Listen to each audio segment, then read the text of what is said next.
are Locked On Falcons Postcast, part of Locked On Sports Atlanta, your team every day.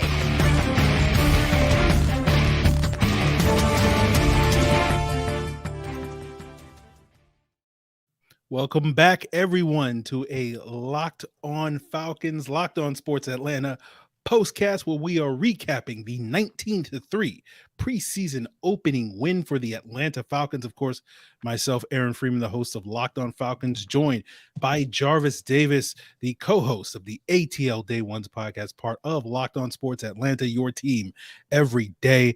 And it was an impressive performance for the Falcons defense, Jarvis, tonight. 3 interceptions, 5 sacks, 4 total turnovers. One of those sacks with Arnold Ebiketie getting a sack strip late in the game, and Breon Borders getting a pick 6. We also got a special teams touchdown from Dee Alford on the punt return. We'll talk a little bit more about how he's probably won that competition at this point. But if you were buzzing about the Falcons defense in training camp, going down to Miami and looking good against a pretty good Miami Dolphins offense in some of those joint practices this week, they seem to pick up where they left off, especially in the red zone, stopping the Dolphins 0 for 3 in the red zone. They were able to move the ball down the field, but the Falcons, bended but did not break in those instances. And you couple that with the opportunistic play from this defense. Is this a sign of things to come, with the first stringers when we get to the regular season, now seeing that the third stringers were able to make some of these plays in this preseason game? Aaron, I've done the math, man. The Falcons are on pace for 100 sacks this year. So I'm telling you, man, it's about to go down. But no, seriously. Like, here's the thing. Like, because if they would have went out there and gave up 21 points and against Mike White, and Skylar Thompson, we would have been going crazy. So I think that it's definitely something that you have to like what you see, right? Because you see the scheme and the style that they want to play with. Oh my God, it sounds like Dan Quinn. Gosh, ugh.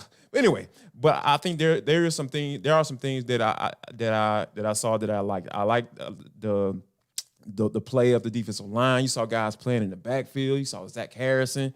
He had a TFL, and he actually had one that he actually missed. But when you think about, how what we're used to seeing with this defense is we see a lot of guys who aren't able to get off blocks. We see a lot of guys miss tackles. You didn't necessarily see that. You saw one time, Miami Dolphins running back got busy a little bit, Gaskins. But I think overall you saw the aggressiveness at the line of scrimmage. You saw guys coming from different levels as far as from a pressure standpoint. You saw the quarterback get put on the ground. You saw them turn people over. You saw guys getting PBUs.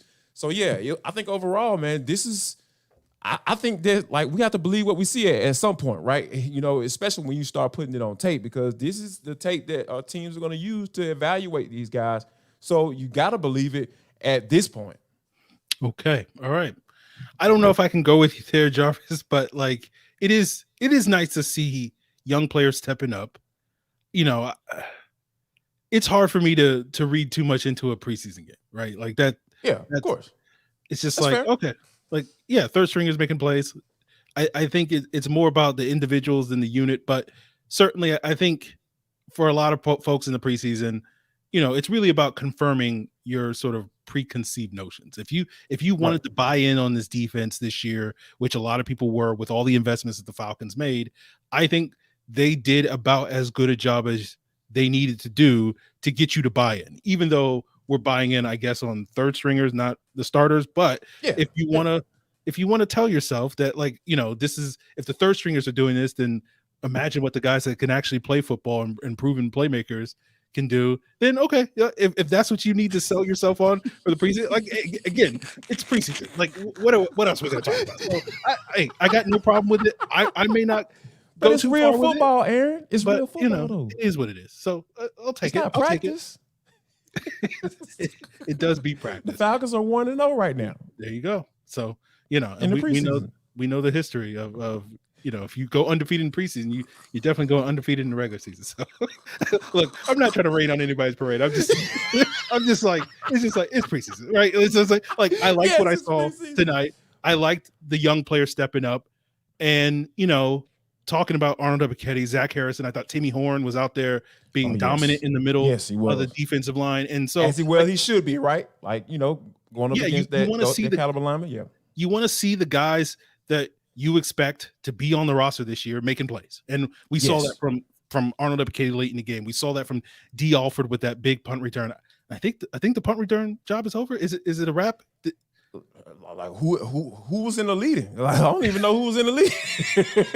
I mean, I saw Bijan out there. I saw all type of people out there trying to catch punts, man, trying to make this squad. So yeah, if you return one to the house in the preseason game or on a dirt road, in a scrimmage, like at practice, like yeah, I think Dee Alford got him one. He got him one for sure.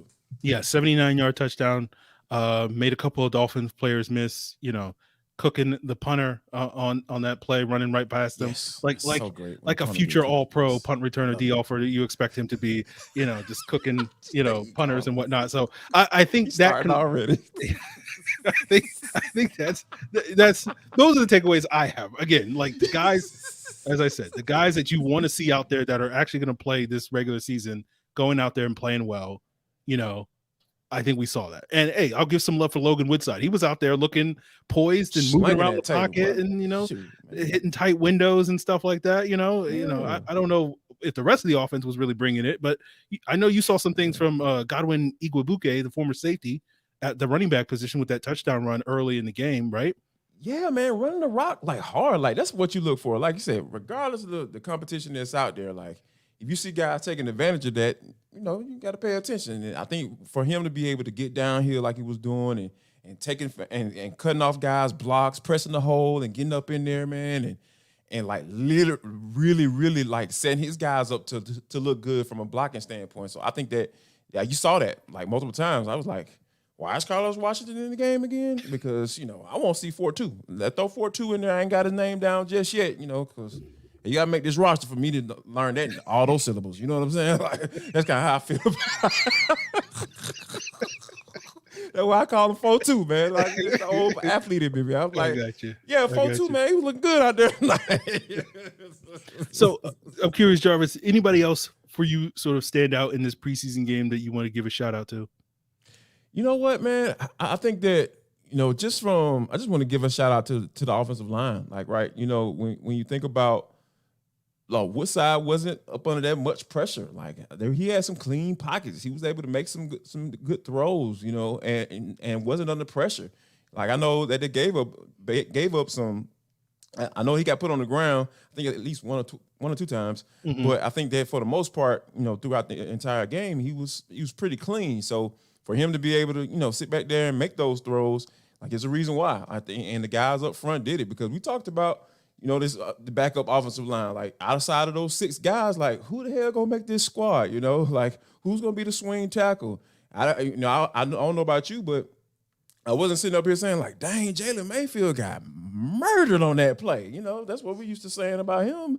So I think that when you think about that aspect of it, because that swing tackle spot is kind of wide open. It's there for the taking. So, but like I said, I think. Ultimately, they probably look outside. That guy's not on his roster, but if these guys, these backup guys continue to, shine when they get the opportunity to get on the field, I mean, you never know. Yeah, I agree with you on that one. Just trying to going over my notes to look at, Younghoe Koo missed 2 extra points. Just get the bad kicks out of your system. Call Morton Anderson. Get him out of your system in August. It's fine. Lucas Dennis had a nice interception. Breon Borders had that pick six. Trying to remember DeMarco Helms had his interception at the goal line off of Trey Flowers.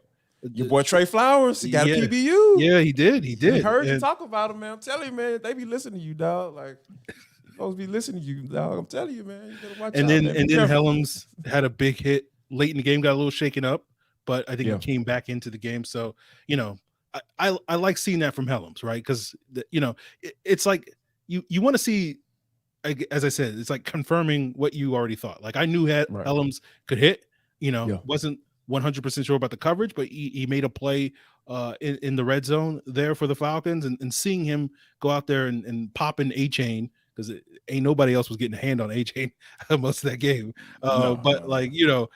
getting that hit on him, seeing Zach Harrison use some of that power, seeing Arnold Ebiketie use some of that speed, like those are the things you want to see, from some of those guys. So I thought for the most part, it was a solid night of football.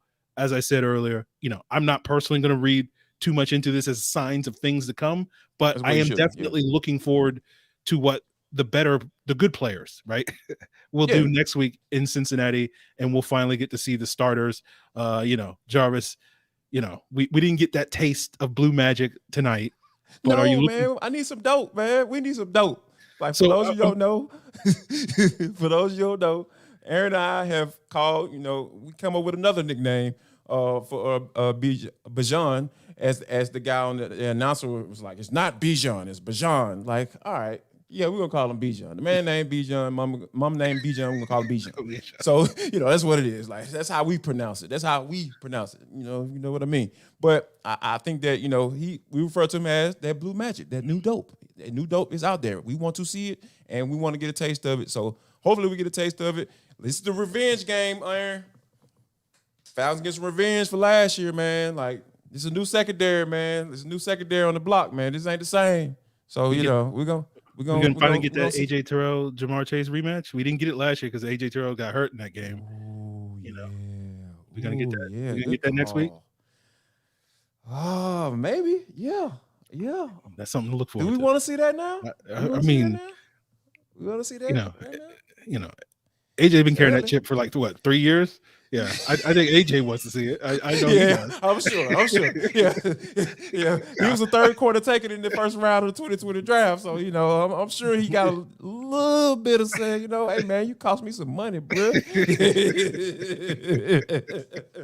So anything else stand out tonight, or anything else you're looking forward to next week when the Falcons face the Bengals? I think the one thing that really stood out to me, to start the game, was when we found out that Matthew Bergeron didn't play. I was like, this dude is a left, he's playing left guard. Like, he played left tackle all throughout college. Hey, like, as many as reps he can possibly get. I mean, I guess they like what they saw in practice, but hey, I mean, come on now. Like, live game reps is different, man. It's different. I promise you. Like, regardless of the tempo that they're going in practice and all that stuff, like, games are different. Games are games. That's game film. Like I said, guys, coaches use that thing to evaluate players and say, hey, he's going to make this roster, or hey, that guy's not going to make my roster. So I was kind of shocked that, we actually got a chance that we didn't see Bergeron, and we saw Zach Harrison for the whole damn game. Like, you know what I'm saying? That's the type of stuff that I expect from your rookies. Your rookies got to get out there and go, man. Like, unless you Mr. Walk on Water or that blue magic, like, okay, I understand you sit him down, but Bergeron, you need to get your butt in there and play, man. You need some reps, Jack. Well, I mean, to me, that kind of just tells me he's the starter. Like, it's his job. Hennessy ain't getting the job back. Fair. That's what it's telling me. Because that's what they wanted, right? That's what they drafted him for. Like, So, we'll get to see Bergeron next week, but that's what it's telling me. Because it's like, if it was a competition, you would have had him out there. You got to be out there to compete, right? But if the competition's a wrap, then he's a starter, just like Jake Matthews, Drew Dahlman, all these other guys he's on there chilling. Like everybody else. So that tells me that there's no competition anymore. So we'll see what happens next week. But that's one of the, Dee Alford's the punt returner, right? Yes, guaranteed. And Falcons are on pace for 100 sacks. Falcons on pace on 100 sacks. Yes. And Matthew Bergeron's the starting left guard. Those are my sort of three big takeaways from this game. So absolutely. And we gotta get Young Wei Koo. I don't know. Just get it out of your system. Need to see a psychiatrist? Yeah, I don't know what's going on with that. He got his chicken right. He need to get the mentals right. Yeah, that's what you got to do. So we will be back, guys, next week to break down the Falcons-Bengals preseason game, where we will get some of that blue magic from Bijan Robinson and company, see Matthew Bergeron, see Desmond Ridder, all that and more. So we will be much more enthusiastically projecting what the starters do next week to what they're going to do in the regular season, rather than the third stringers tonight, what they're going to not doing the regular season because all these guys are going to be in practice squad. But hey, that's something that will sort itself out over the rest of the summer. Or bagging groceries somewhere. Yeah. So we selling cars. They ain't not bagging groceries. We will definitely be breaking it down for you guys. It's preseason for us too, guys. Like yes, absolutely. Yes. We got to get the reps too for these podcasts as well. But we'll be back, of course, next week for the postcast. All week long, check out Jarvis and Tanitra on ATL Day Ones on Locked On Sports Atlanta. Of course, you could check me out on Locked On Falcons. Jarvis, any last words for the listeners? See y'all next week. There you go.